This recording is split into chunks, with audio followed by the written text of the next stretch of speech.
Hello people, this is Sonali, the Melodramatic Bookworm. If you've been here before, welcome back, and if you're new to my channel, welcome to the Melodramatic Bookworm family.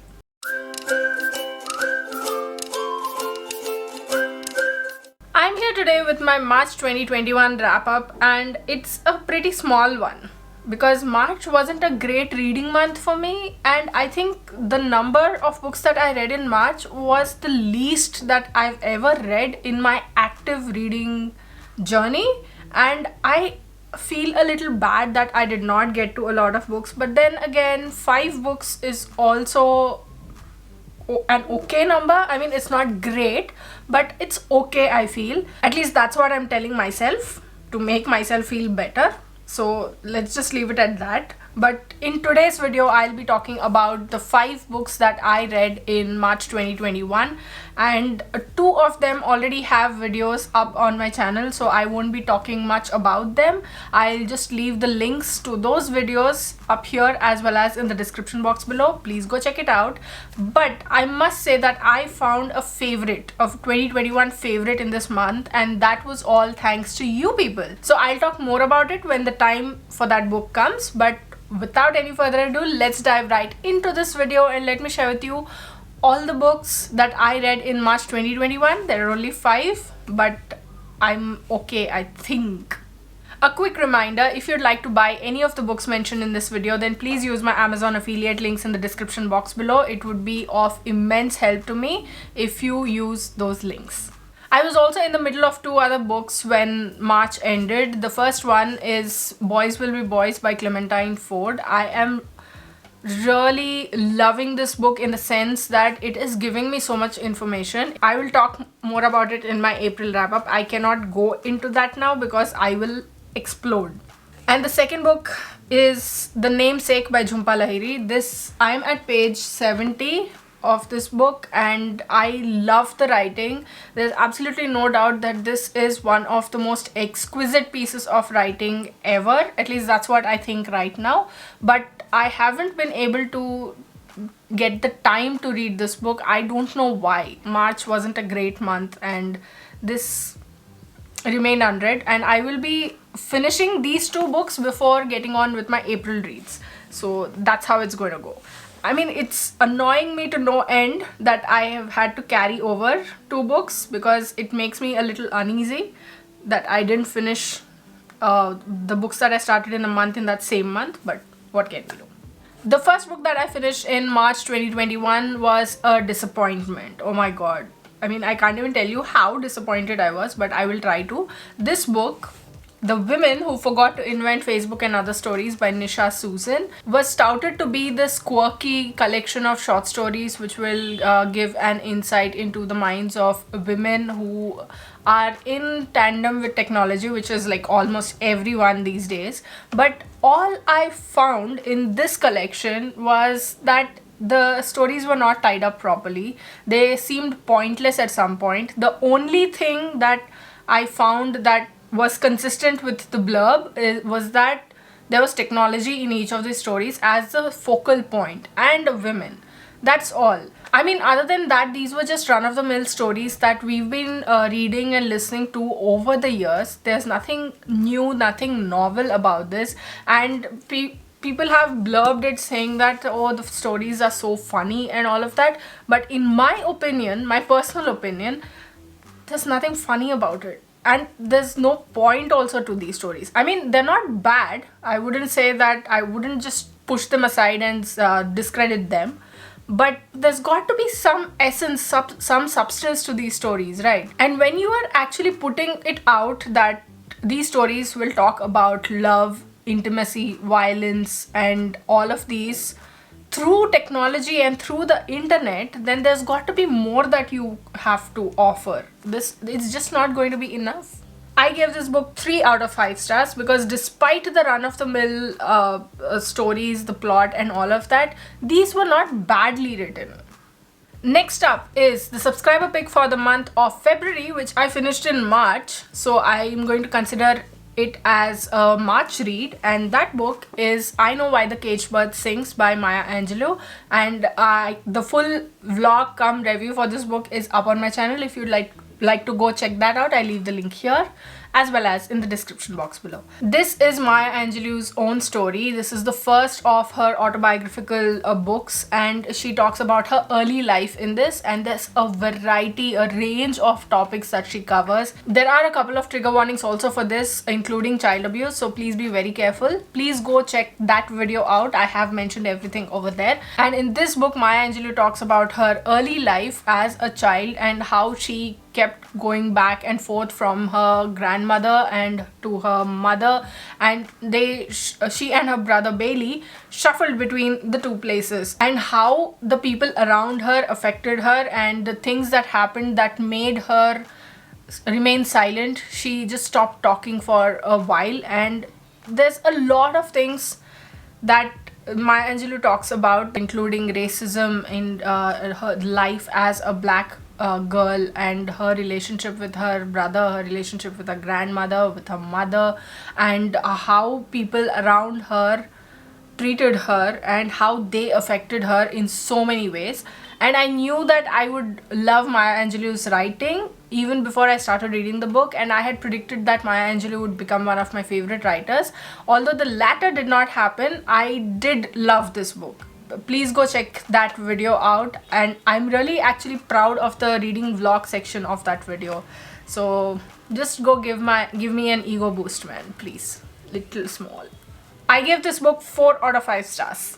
The next book that I read was Ahalya by Koral Dasgupta. Yes, I finally read this book, and it's a great book to read. I mean, Koral Dasgupta, she talks about Ahalya, the first of the Panchkanyas, the sage Gautama's wife, and how even though her life was literally defined by men, first by her father, the creator, Lord Brahma, then her husband, sage Gautama, and then her lover, who it was supposed to be her lover, Lord Indra, and then the man who she waited for to save her from the fate that was inflicted on her, Lord Ram. She waited years and years and years and years for that, and despite that, she held her strength. She took everything at face value. She trusted in everything. She knew what to do and how to stay strong despite all of this, and despite not knowing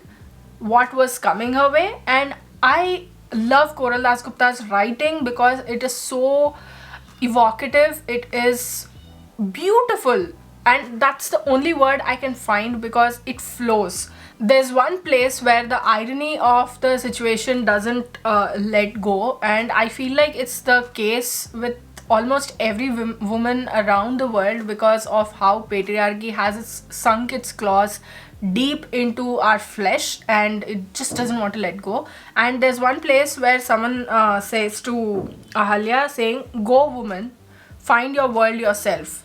Don't stop till the happiness in your dreams merge with the reality of your life. The joy you seek deserves to be discovered." And this is something that I found to be like, it's just a surface talk, I feel like, because there are a lot of people who say like, we give our girl child every freedom, but that does not happen in every sense of the word. The point is, this book is beautiful. If you are into mythological retellings, then this is a book you should definitely give a try because of how wonderfully Koral Dasgupta has written it. This is the first in the Sati series and more will be coming soon. So if you are interested to get started with it, then please go read this book. I gave this book 4 out of 5 stars. Next up is The Beauty of Your Face by Sahar Mustafa. This is a NetGalley arc that I received a long time ago, but I only got around to reading now. This is the story of Afaf, who is a child of immigrant parents, and she is now the principal of a Muslim school in the suburbs of Chicago. And in the first couple of chapters, we are taken through her life and how she is trying to sustain the school while people around her, white people around her, white supremacists, whatever are there, they are piling up the hate on the school, and it must be so difficult, but imagine her strength to do that.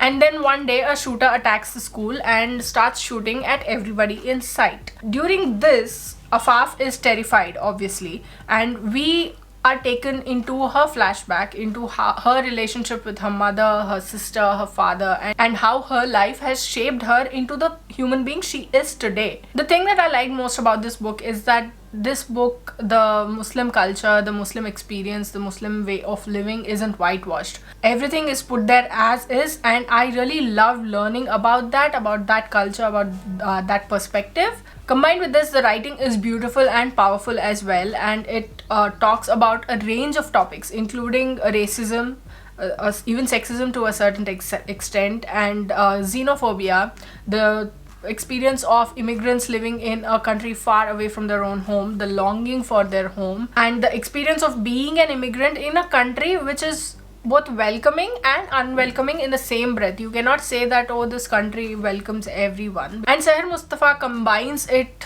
very well, and she puts out the story of a woman and her past, and who is still battling with the realities of her life. And I would really recommend this book. I gave The Beauty of Your Face 4 out of 5 stars. My last read of March 2021 was my favorite read of the year so far, and that is The 7 Husbands of Evelyn Hugo by Taylor Jenkins Reid. And this was the subscriber pick for the month of March, and thank you guys for choosing this book for me to read, vlog, review, everything. I don't think I reviewed this book as per se. Like, I feel like I just gushed about it in my subscriber pick video, which went up on Thursday, and I love this book so much. I love Evelyn Hugo so much, and I love Harry Cameron so much, and I love Taylor Jenkins Reid so much. I love her writing so much. There's so much to love in this book. The strength, the power, the charisma of Evelyn Hugo. Even her story holds so much power over you, and you're looking in awe as Evelyn Hugo descends upon the room, and I loved it. I mean, I won't talk much about this book because I've already done a full-fledged video about it, but you must know that this is a book that you should definitely read. If you want to see how much this book has affected me, then just take a look at these tabs. That was every place where Evelyn Hugo did or said something that was very inspiring, and I was like, yes, chipkau everywhere. If you haven't read this book already, please go read this. Prioritize it over every other book. This is simply first class writing is what I'll say. And if you'd like me to convince you even more, then please go watch my subscriber pick video where I've gushed about this book. I leave the link here as well as in the description box below. I gave this book a full 5 out of 5 stars.